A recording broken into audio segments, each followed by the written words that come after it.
All right, fresh off of player exit interviews and the Hynes Guerin joint presser, we got Joe Smith, we got Michael Russo, and I've got some topics that fans want to hear about, but I'm just going to open it up to you guys right away. Like impressions of the season, what we're looking at this offseason, wherever you want to start off. You start. Well, I mean, I think I think for me, the big talking point in exit interviews and everything was how this year felt and looked different, right? And there's no moral victories. I'm sure Well fans believe in that too. They didn't get past the first round again, but the group felt like they had more belief, they had mental toughness, more handle adversity better. They obviously feel like they deserved to win. A couple of those games in 50-50. So I think there's some positivity going into the offseason with it. They're not as much, I think, as disappointment as there was maybe 2 years ago, Mike, or last year. But this all points to this summer, I think, to me. I think no matter what happened in the first round, how good they felt, or they feel it's different, this is a stepping stone to getting where they want to go. If they don't execute this summer, it's all kind of a moot point to me, because they've been waiting for this for so long. A chance to have the cap hits off the books, a chance to make a splash, a smart splash in free agency and build around Kirill. And obviously Kirill will be the big talking point here too. But, I haven't been around here long as you have, Mike. So maybe you get a better feel for, is there maybe more hope and belief this summer than there was maybe the last 3, 4, 5 years? Yeah, I think so. I think just because everybody's been anticipating it for so long. But I mean, if I had $1 for every time I wrote that the Wild had a critical offseason in front of them, I'd be a rich man. Or I'd have $25. Look, I will say, I mean, it is the cynic in me, right? Like the entire eval yesterday, I kept on thinking, like, what if Eric Sinek doesn't score that goal? What's this like today? You know what I mean? Like even Brock Faber said it. It's hard to say that we lost in the first round and took a step, but it did feel different. But the reality is that they needed a miracle to make the playoffs. Like they almost had the most epic collapse in I can't even say in NHL history, because apparently the North Stars had some epic collapse back once also in the 80s. But look, they went from being the best team in the league to obviously an immense amount of injuries. I totally agree with Bill Guerin when he said that, the reason why it feels like when they have injuries, it's bigger than other teams is because they just don't have the depth because of their cap situation. So that's what he's going to try to really also fix this offseason. He made it very clear that he really believes that they're medically well taken care of and that this is just a lot of bad luck, which I don't totally disagree with at all. You can't stop pucks from hitting your groin and your hand and things like that. Yeah. I mean, things break. And they have guys that don't shy away from getting into shooting lanes. So I think that's what it comes down to. To your point, Joe, they had a really, they played well in the playoffs. Those games absolutely could have gone either way. This had a different feel than a lot of their playoff losses.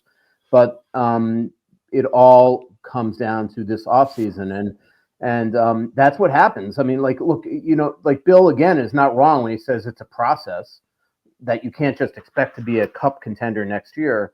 But when he bought himself 4 years and kicked this down the curb for 4 years, now the expectation is, yes, you are going to turn him into a cup contender right away. They don't have an infinite amount of money. This upcoming year, at least at 95.5, they only have about $17 million barring trades. And as you and I have both documented 1,000 times, this is not a great free agent class. So I really think that where he's going to have to get smart and bold are via trades. The problem is that he has traded a lot of draft capital this past year. They're 2026 second for Gus Nyquist. They're a first, a second, a third, a fourth, and Damon Hunt for Juracek.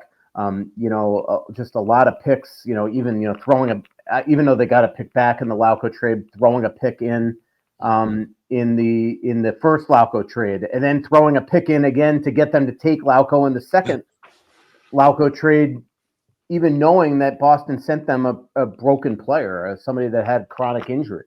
So that trade still, I just don't get. Like, you trade Khusnutdinov and Lauko for Brazo, but then you throw them a pick to take a player that was injured because he came to you injured.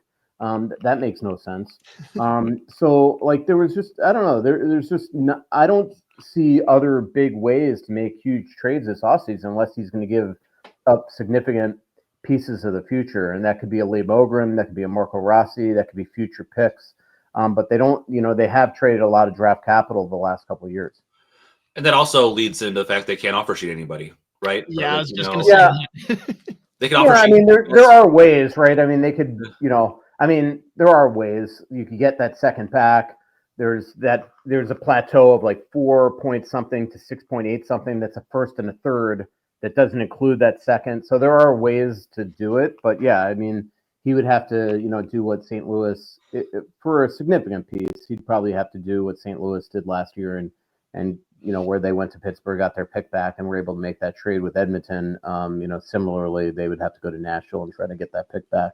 But then you're giving them, more to just try to get that pick back, Yeah. And there's the way that they lost that pick too, right? Which has been kind of forefront for everybody online. And I know you guys have talked about it a lot, but the Gus Nyquist acquisition, that's one that certainly doesn't feel great right now. No, it doesn't, and like I think at the time, me and Mike were like, look at the prices for like the Nelsons and all those guys of the world, and I think the Wild tried to get ahead of things, and I think they liked him from last time, and he had a down season though. That's the whole thing. He had a down season. It wasn't a surprise he had a down season, or it wasn't a secret. So were they betting on the 75-point guy from the year ago that they thought, they knew this guy can fit in this lineup. We don't need him to be a top line guy. He'd add some scoring depth. He could play in the penalty kill, which was struggling. So I can see some scenarios why they wanted to. Just the price was a little high, I thought, for me. And then the fact that no one expected him to go, I guess 2 goals in like 29 games, Mike, and like 300 minutes without a shot on goal in the playoffs. And obviously the offsides call could happen to anybody, but the fact that it happened to him obviously puts an exclamation point on what was, for him and for, the Wild, a disappointing tenure here this year. Yeah, I mean, I also, like, at the time saw why they did it. One, they were getting ahead of everybody else. They saw what the prices were going to be. They had him before, so they had that, and that was only 2 years ago. And he played really quite well. He had 75 points last year. So I think that they were betting on that. The fact that he was on such a crummy team is what affected him 5-on-5. As it turned out, it looks like to me, he's lost a significant step. And so, yeah, it didn't work out. As much as they try to, act like he did all these little things, little things then need to include, if you're not producing, staying on sides on a potential game-winning goal in a playoff game. I mean, that's simple.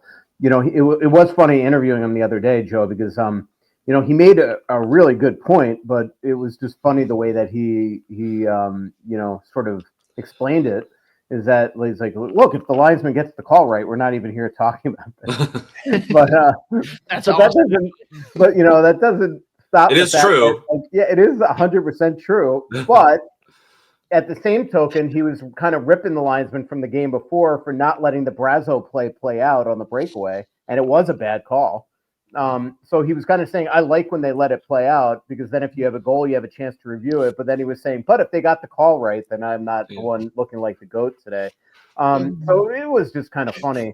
But, the other token is that you're 35 years old, an extremely smart player he is, and he just did not do enough to stay on side there, and you have to. It's funny because I've been watching all these late game rallies in the last couple of days, like in both game sevens in the last round.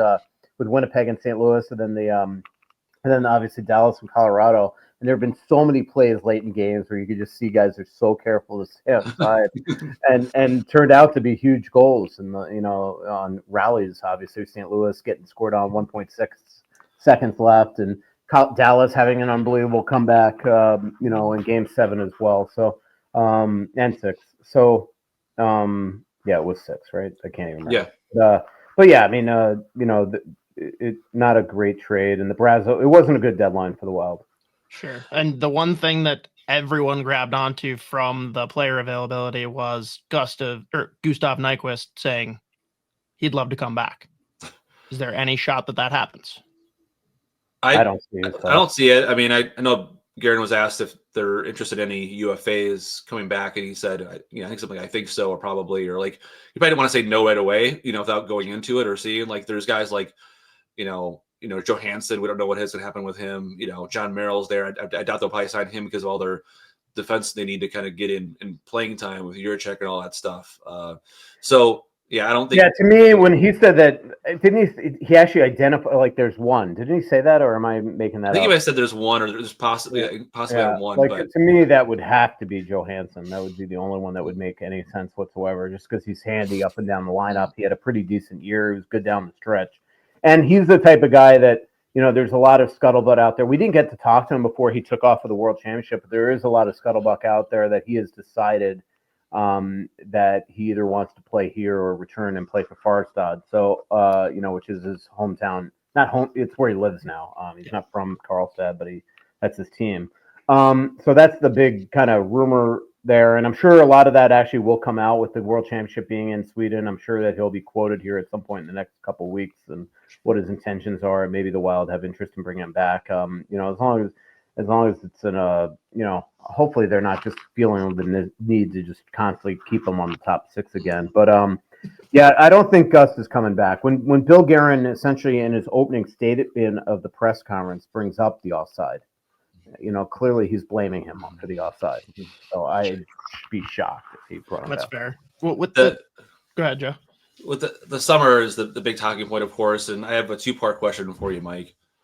What should Bill Guerin do, and what do you think he actually will do this summertime? I think he's going to sign Brock Nelson if Brock Nelson wants to play here. A lot of times he's 30, turning 30, 33, turning 34. A lot of times we just assume everybody wants to play here, and I'm sure that he's going to be lured here.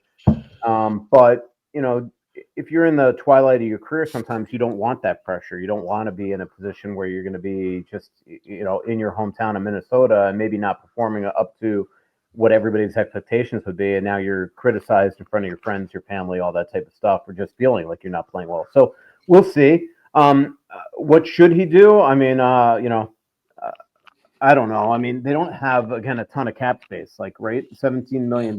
It's not a ton. So it's like, unless you're trading guys off your roster, you can't sign a Mitch Marner. They can't even. And even Sam Bennett, I think, is going to get significantly overpaid. And I think if Florida lets him go, I think there's going to be a lot of teams that probably are going to, one, pursue him, and two, might have a bigger in than the Wild would have. I don't know off the top of my head what would be the big lure to come here for a free agent that might be pursued by 15, 20 teams. So I think trades are probably going to be the way that he's going to have to go. Peterka is the one guy that I think they do have a lot of interest in. I think they'd like to pick apart. There are a couple of good guys on that team that I think that they'd be interested with Kevin Adams to know what he's thinking on. Peterka, Tuck, players like that. But those players are going to cost significant assets. And I don't think a Rossi for Peterka move is something that would really interest Buffalo. Maybe it would. Again, if you trade for Peterka, you're going to have to give him probably the $8 million or more that Rossi wants on a long-term deal. So is JJ Peterka currently and going to be a better player than Marco Rossi? That's the big question. I love him as a player. Love him. I've sat down with him twice in European media tours in Stockholm and Prague. Seems like a great kid, unbelievable leader, great skill. Had a really bad luck year right at the start. Got right in those early games in Germany this year. He got concussed, and it just seemed like he was catching up the rest of the way. But he's a true stud. As we saw, he scored a couple. Didn't he score a couple goals here down the stretch when Buffalo came? So he's a heck of a player. So that's one. I mean, I would like to see them go get a scoring winger. Again, is Brock Besser that right guy right now? I mean, I think that he would love to play here. They've been interested in the past. But, one big reason why Vancouver didn't sign him is he wants significant term and significant money that I don't know if the Wild are going to be willing to do. So we'll see. What do you think? I know I didn't really answer your question there, but I don't want to see him trade Rossi, but I think that's a guarantee at this point. I think it's happening. And so the question is, what can you get for Rossi? I got to think there's going to be a lot of teams that are going to be interested in him. That really is the question, right? Like, what is his value? Is it diminished at all based on the playoffs, or is that just kind of a one-off for other teams? And I think the bigger question, Mike, is what jersey do I get next for the player that you guys want sent out? This interview is brought to you by our friends at Waggle Golf. Waggle Golf believes what you wear on the course should reflect your individuality, who you are, where you're from, your hobbies, interests, and passions. All the stuff that makes you, well, you. That's why every design is inspired by the desire to create a piece of apparel that strikes a chord when you see it. That makes you say, wow, that was made for me. Because in a lot of ways, it was. Ready to get your waggle on? Go to getyourwaggleon.com, throw in promo code SP10 at checkout to take 10% off your entire order. Well, don't get an Ogren right now because Not doing I have that. a feeling Ogren's going to be used as a Not chip touching too. Ogren or Height. Yeah.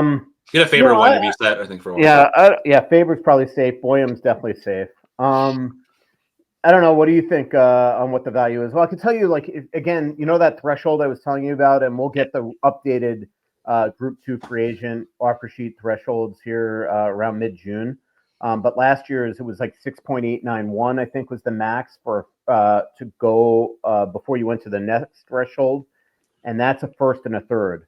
So as compensation. So like what I'm telling you is that if Bill Guerin is going to trade him because he's convinced that Ian Pulver is shopping for an offer sheet and he thinks that offer sheet's going to be in that threshold, whatever trade he's got to look at that value and say, is it better than a first round pick and a third round pick that I would get as compensation for losing Rossi in an offer sheet?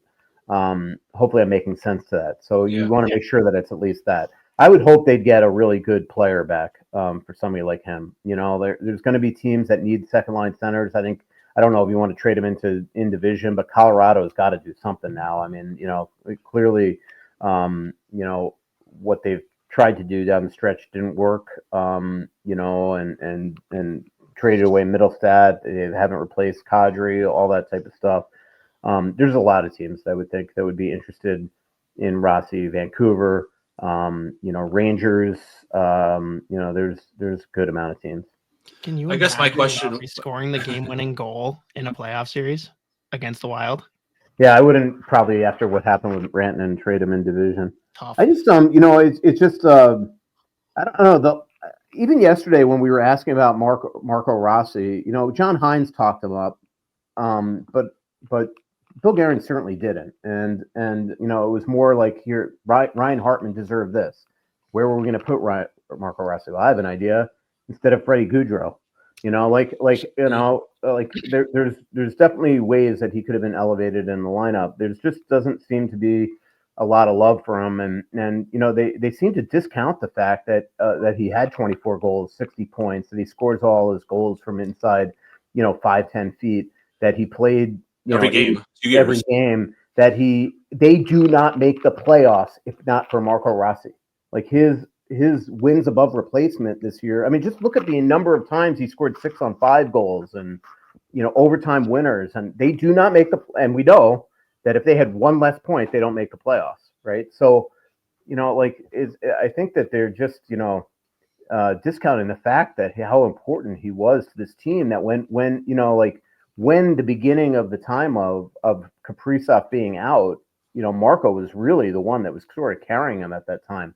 Now, he had a tough second half. I think he hit the wall a bit. He was playing through injuries, you know, and obviously he was -9 in his last 12 games going into the playoffs. In the playoffs, he wasn't very good in game one, was on the ice for some game-winning goals in both games 5 and 6. So clearly, you know, there were things that he could do better, but you know, for an organization that has drafted and developed centers, good centers, that you could count maybe on 3 fingers in the entire history of this organization, Mikko Koivu, Joel Eriksson and Marco Rossi, to just, you know, kick him to the curb at 23. I don't know. I just hope it's not something they regret. Well, like for me, I'm sorry, Scott, but like, you're good.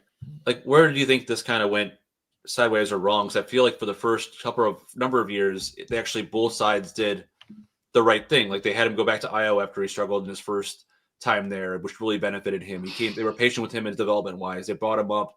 They did give him that top 6 minutes. They did give him those kind of opportunities. He came here every summertime to stay in Minnesota, or came here early to work out, and he did all the right things that they wanted him to do. So I guess where did this kind of all of a sudden go from a guy who was a Calder Trophy on the outside looking in, like edge of the finalist kind of category a year ago, and then this year having that career year, to all of a sudden it's almost like a foregone conclusion that this isn't going to work out.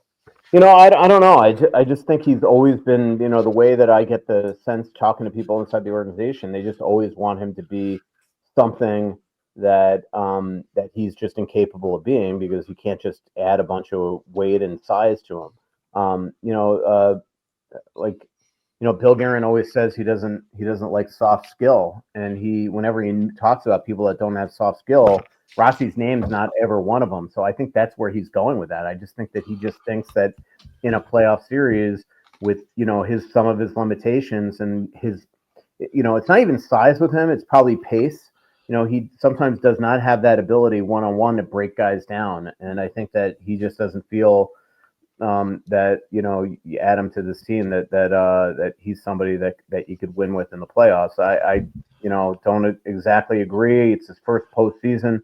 I know he had defensively some issues again on the game's 5 and 6 goal when he was on the ice. So, I think probably in a lot of ways, John feels a little bit vindicated because he had his paw prints on both those. But, I don't know. I do think that he deserves better. I just think that he's a heck of a player, a heck of a pro.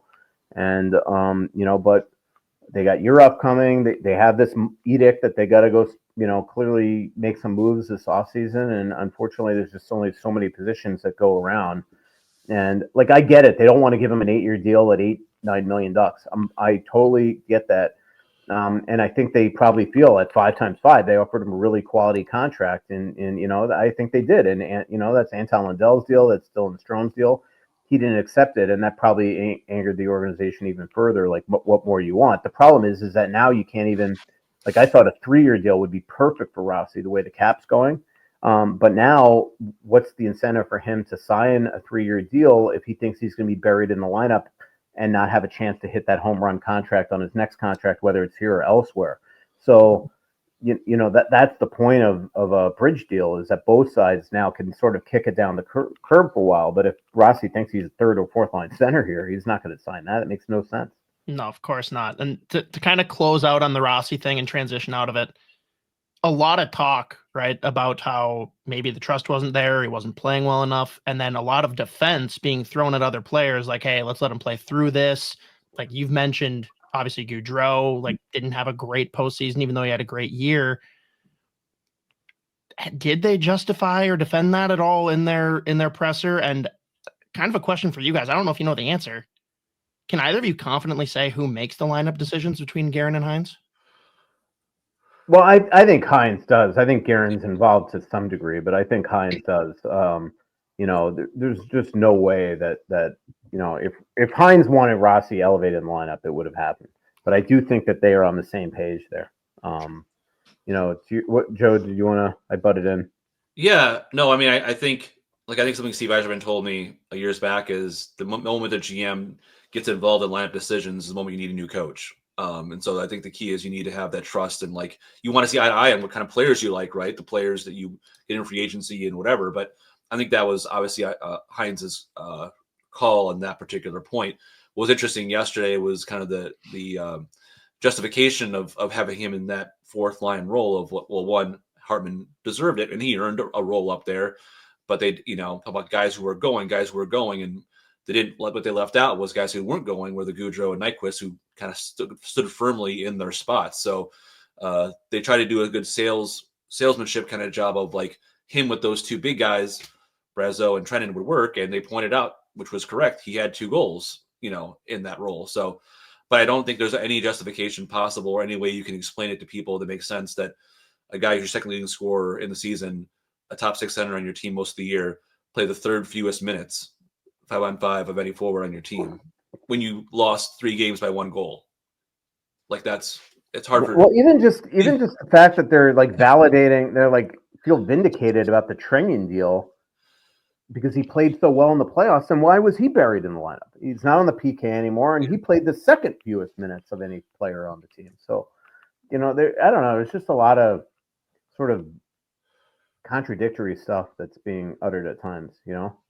Yeah, it didn't seem like they can. You can't tell me that they signed Jakub Trenyan at $4 million at 4 times 3.5 to play 8 minutes a night as he did in the playoffs. The playoffs. Yeah. After a horrendous regular season. No, I mean that chemistry there with Rossi. I mean, maybe they can package the two of them together in a deal. Yeah. I'm sorry. Then I might be for the trade. Get out of that contract. I got 2 last things here, but Joe, Mike, anything else that you guys wanted to hit on? No, I think we're pretty good shape. I think I think you might ask about like the goalie situation going forward. It might be that is correct. Yeah. Well, I mean, how do you guys and how does the organization feel going into next year with Wallstedt as the backup? Well, I asked Billy after the presser, and he definitely said that they're going to try to sign some sort of number 3. Like in his mind, Wallstedt has to come to camp and make the team and show he's capable of being in the backup, but they definitely need some Jesper Wallstedt insurance. And so they're going to try to sign a really good number 3 two-way guy that they know they can get through waivers at the end of camp.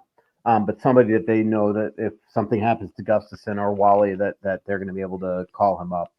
Joe is working on a Wallstedt story, so he knows much more about the ins and outs of his season. Yeah, I mean, I think what you have is a very bluntly honest prospect who I think was humbled a bit this year with 3 injuries, including a concussion. He had the first time he's really had some struggles in his career, right? And kind of had to go get some help. Talked to a sports psychologist. He had help with his coaching staff. He got a mental break and sent him away from Iowa to St. Paul.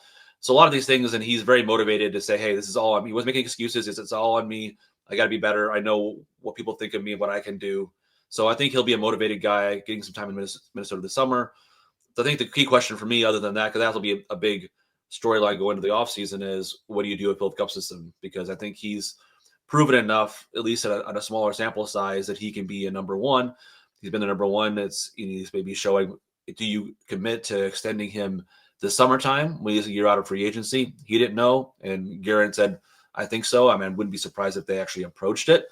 But, like Mike, like you asked the question to Gus the other day, like last year there was trade rumors, right? And now about extensions. Crazy how fast things work. And I think Gus's answer was pretty telling to that, wasn't it?